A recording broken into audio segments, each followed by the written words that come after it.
All right, so before we get started today, I want to apologize in advance since I'll likely be butchering some of the Indian names and, of course, religious texts we'll be discussing today. It is not intentional, I swear. For the sake of efficiency and out of no disrespect for the material, I will simply do my best to pronounce them how I see them worded, since I am no expert on this material. But it is interesting, according to the Urantia Book, that Jesus spent most of his time with traveling Indian merchants by the names Ganad and his son Ganid. After all, Jesus put aside his dutiful responsibilities at home and found merits with the likely proposition that Ganad had made to Jesus. During this exchange, according to the Urantia Book, Jesus was known as the scribe of Damascus and functioned as a teacher and translator to the father and son duo. Perhaps Jesus saw the rich Indian culture that he could use as the launching pad that would eventually be necessary for his worldly travels. While most people on the planet likely have a point of reference, or dare I even say recollection, of what karma's cause and effect is, very few people whom I've come across have a proper understanding of Dharma, which can arguably be seen as having more spiritual importance than perhaps karma. The concept of Dharma represents the foundational bedrock of Indian civilization, serving as the invisible thread that binds the individual to the cosmos through an intricate tapestry of duty, law, and moral order. To understand this principle is to engage with the Rita, the Vedic precursor of cosmic rhythm, which dictates that the universe does not function by mere chance, but through a structured inherent righteousness. When this profound Eastern framework is brought into dialogue with the teachings of the Urantia Book regarding the nature of cosmic order and the progression of the soul, a complex narrative of spiritual evolution emerges. Both systems point out that the universe is an ordered structure that most certainly is alive in the essence of being part of something greater, and that the human being's primary objective is to align their personal will with this overarching celestial harmony. In the classical Indian tradition, Dharma is derived from the Sanskrit root dir, meaning to uphold, support, or maintain. It is that which sustains the world. All right, here we go, guys. According to the Manusmriti and the Mahabharata, Dharma is not a static set of rules, but a dynamic application of truth and action. It encompasses the Sanatana Dharma, the eternal universe values such as nonviolence, truthfulness, and self-restraint, as well as the Varnashrama Dharma, which pertains to the specific duties relative to one's stage in life and social role. This duality suggests that while truth is absolute, its application is contextual. A warrior's dharma may differ from a priest's dharma, yet both are unified by the requirement to perform their duty without attachment to the results, a central theme explored deeply in the Bhagavad Gita. Consequently, killing with respect to being towards the service of the self or service to one's nation might be seen differently, associated with the karmic and dharmic debts due to the themes of duty and associated consequences. The Urantia Book echoes the sentiment of a structured universe through its presentation of the master universe as a vast, organized creation governed by the laws of the Paradise Trinity. In fact, if we look at the Urantia Book, 133 1.4 might come as a surprise by newcomers to the channel during a discourse Jesus had with Ganid. Ganid became confused one day when he saw a bully brutally assaulting a smaller youth. Perplexed surrounding the difference between justice, mercy, and being a good Samaritan, and of course self-defense, Jesus made the following response to explain himself just a little more. Jesus stated, First, in all attacks which might be made upon my person, I would determine whether or not the aggressor was a son of God, my brother in the flesh. And if I thought such a creature did not possess moral judgment and spiritual reason, I would unhesitatingly defend myself to the full capacity of my powers of resistance, regardless of consequences to the attacker. Jesus previously indicated in 133 1.2 that punishment and justice should be executed by social, governmental, or universe administrative groups. For those of you that are still curious as to what Jesus' stance on social justice was, the Urantia Book describes a cosmic order that is not merely physical, but essentially spiritual and intentional. When the Indian speaks of Dharma as the sustainer of the world, the Urantia Book describes the corrective and coordinating influence of the Supreme Being, an evolving deity who unifies the finite experiences of all creatures into a cohesive whole. Righteousness, in this context, is defined as the choice of a creature to cooperate with this divine plan. It is the transition from the self-will of the material mind to the divine will of the indwelling spirit. However, when karma and dharma both come together, ultimately, an iniquitous individual wholly rejects the principles surrounding their universal father, which ultimately threatens their own existence as they repel against that very force in which sustains them. This intersection between these two philosophies is the most visible in the concept of duty. In the Bhagavad Gita, Krishna exhorts Arjuna to fulfill his dharma as a kshatriya, or warrior, explaining that it is better to perform one's own duty imperfectly than to perform another's duty perfectly. This is not a call to blind obedience, but an acknowledgement that every soul has a unique place in the cosmic hierarchy. The Urantia Book views these traits and uniqueness as a divine personality gift from the Universal Father, and that doing the will of the Father is the highest human aspiration. It suggests that cosmic duty is the recognition of one's obligation to the brotherhood of man and the fatherhood of God. Law in both systems is seen as an expression of the divine mind. In Indian thought, Dharma is the law that prevents the world from sliding into Arnaya Naya. Again, I apologize if I got that wrong. Which is the law of the jungle or chaos. In the Urantia revelation, law is the technique of the universe, the dependable way in which the creator relates to the creation and delegates power and authority. When it comes to my atheist viewers or clients, when I hear from them their chaos theories, I generally respond to asking why the world isn't dominated by the fittest, such as the saviors that we see in the television series The Walking Dead. After all, the United States has a social service system, disability system, and even civil system. If we were not driven by divine ideals and only primal instinctual operation, would we even have these social systems? Truth, the final pillar of this comparison, serves as the ultimate objective for both the seeker of Dharma and the student of the Urantia Book. The Upanishads proclaim Satyameva Jayate. Truth alone triumphs.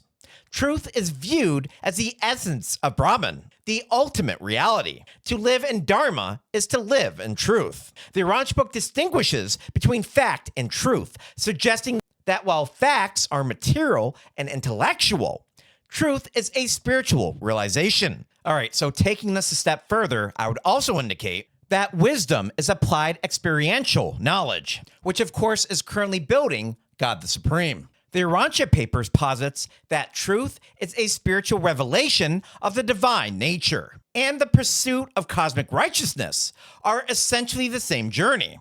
The movement of the soul from the shadows of relative understanding toward the brilliant light of absolute divine reality. The narrative of cosmic order thus becomes a story of participation. The individual is not a passive observer of the universe, but an active contributor to its stability. It is said that a person that never tries will never fail. But if such a person literally rejects the very calling in which they are on this planet for in the first place, then they are failing that experience. When a person fulfills their Dharma, they are essentially contributing to the Supreme, the evolving God of experience, as mentioned in the Urantia Book. Each fulfillment of duty and each discovery of truth serves to tighten the weave of the cosmic fabric, ensuring that the evolution of the soul mirrors the grander evolution of the universe itself. Every time an individual chooses higher spiritual values over the easier material conquests,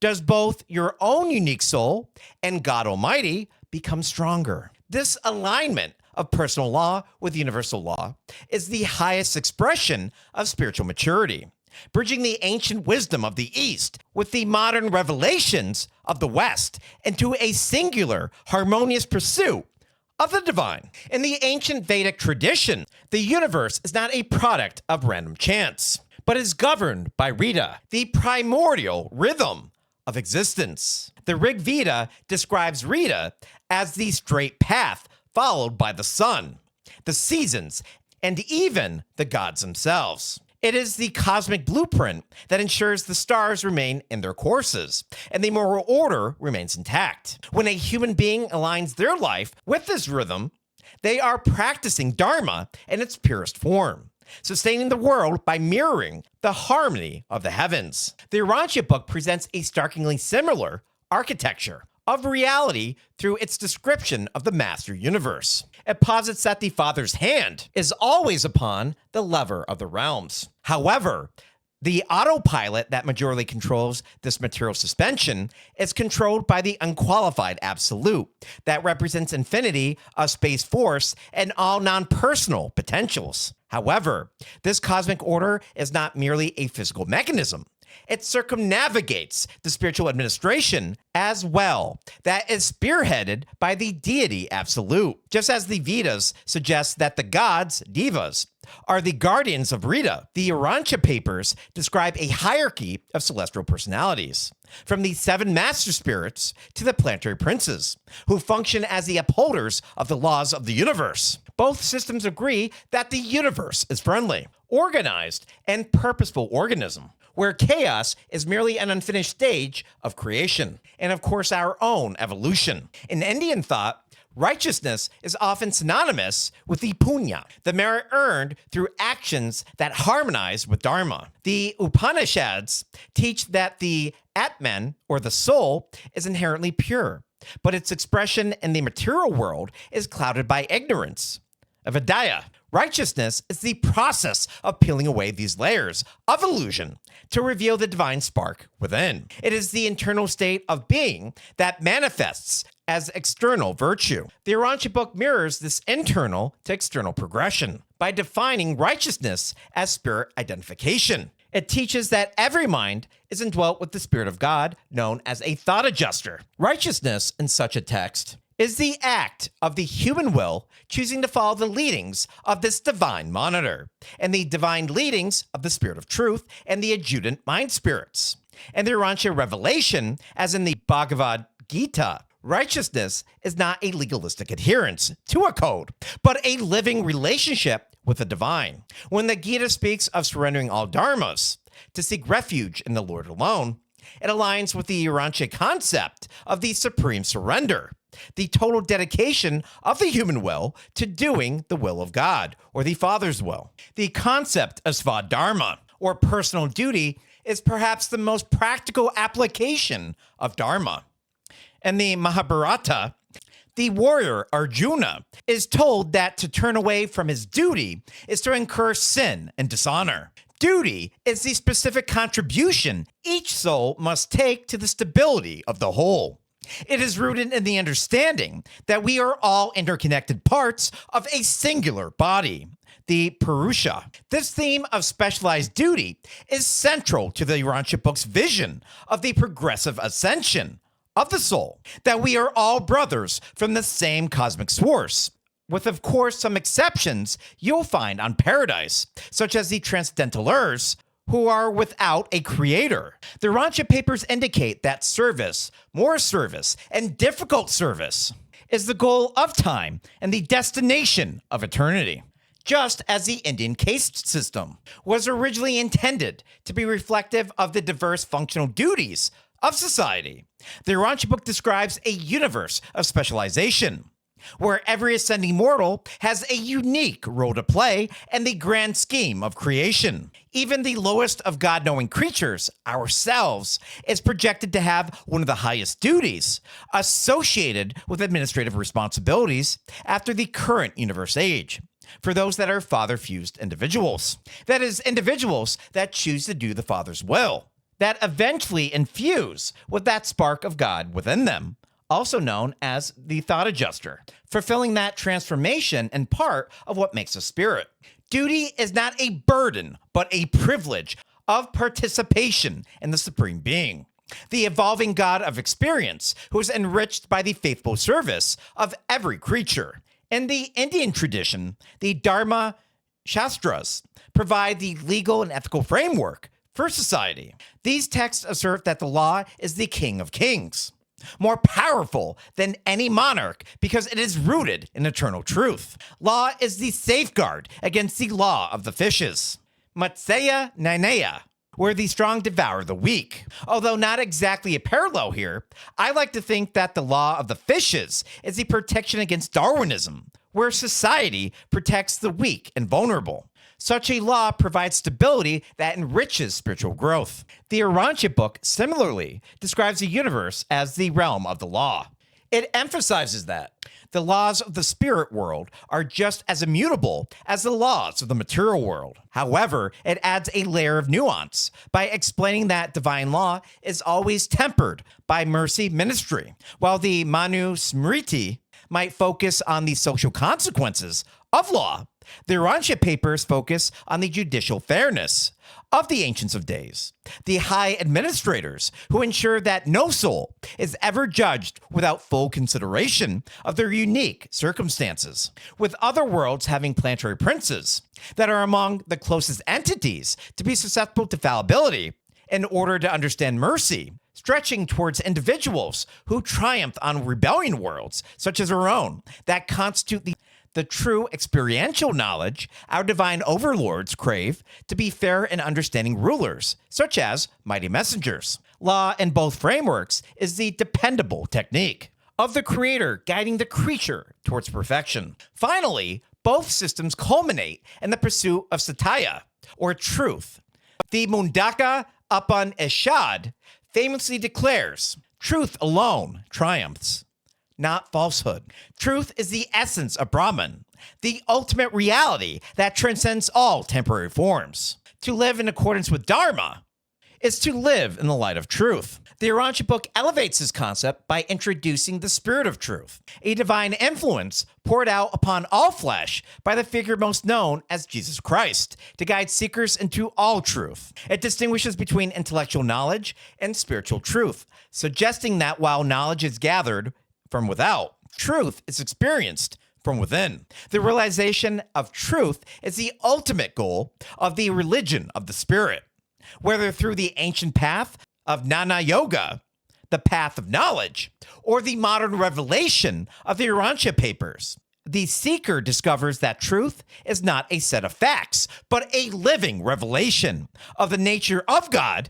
and the development of spiritual wisdom through righteous actions.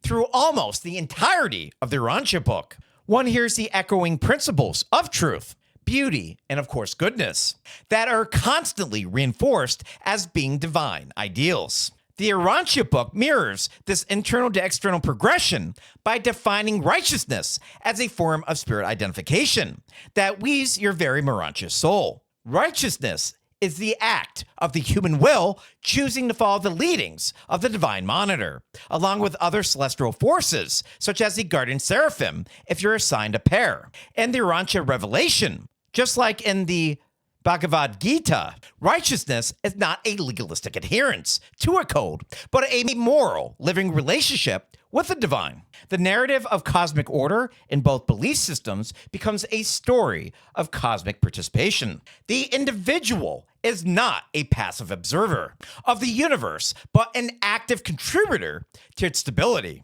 When a person fulfills their dharma, they are essentially contributing to the supreme. the evolving God of experience mentioned in the Urantia Book. Each act of righteousness, each fulfillment of duty, and each discovery of truth serves to tighten the weave of the cosmic fabric, ensuring that the evolution of the soul mirrors the grander evolution of the universe itself. This alignment of personal law with universal law is the highest expression of spiritual maturity, bridging the ancient wisdom of the East with the modern revelations of the West into a singular, harmonious pursuit of the divine. Thank you again for watching today's video, your continued support, and I'll see you on the next one.